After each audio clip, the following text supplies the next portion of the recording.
You bring up something that hurt you. Within 30 seconds, you're the one apologizing.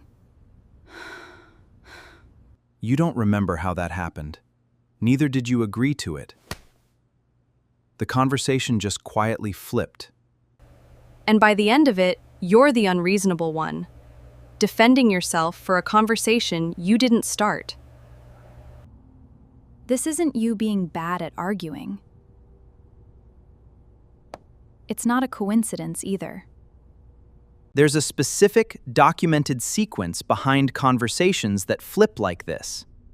A pattern researchers have watched happen so consistently in so many different relationships that it now has its own name and its own acronym.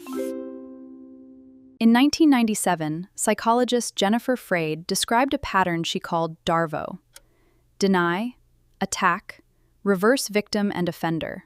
First, deny that the harmful thing happened at all. That the harmful thing happened at all. Then, attack the person who brought it up. Question their memory, their motives, their tone. Finally, reverse the roles entirely, so the person raising a real concern ends up looking like the aggressor. And the person who caused harm ends up looking like the one under attack. A 2020 study by Harsey and Freyd found something unsettling. People who watched a DARVO response actually rated the accused person as more credible and the accuser as less credible, even when they knew nothing else about the situation. Here's what makes it so effective. DARVO doesn't need to be planned. It doesn't require a mastermind. It just requires someone who's genuinely uncomfortable being wrong, reacting on instinct to protect their own self-image. But the effect on you is the same either way. Each time it happens, the goalposts move. You bring up something that hurt you. Within 30 seconds, you're the one apologizing. You start rehearsing conversations in your head before you have them, trying to prove your case in advance. Notice what's missing from this entire sequence.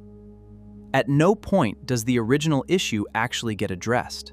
It doesn't get resolved. It gets buried under a second, louder argument about whether you're allowed to be upset in the first place. So the next time a conversation flips this fast, don't just ask who's right.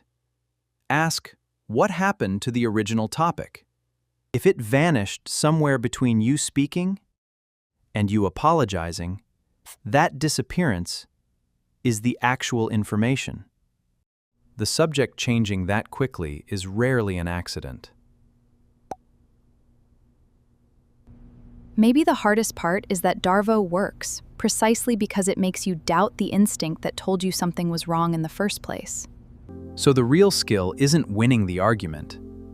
It's noticing, calmly, that the argument itself was never really about what you brought up.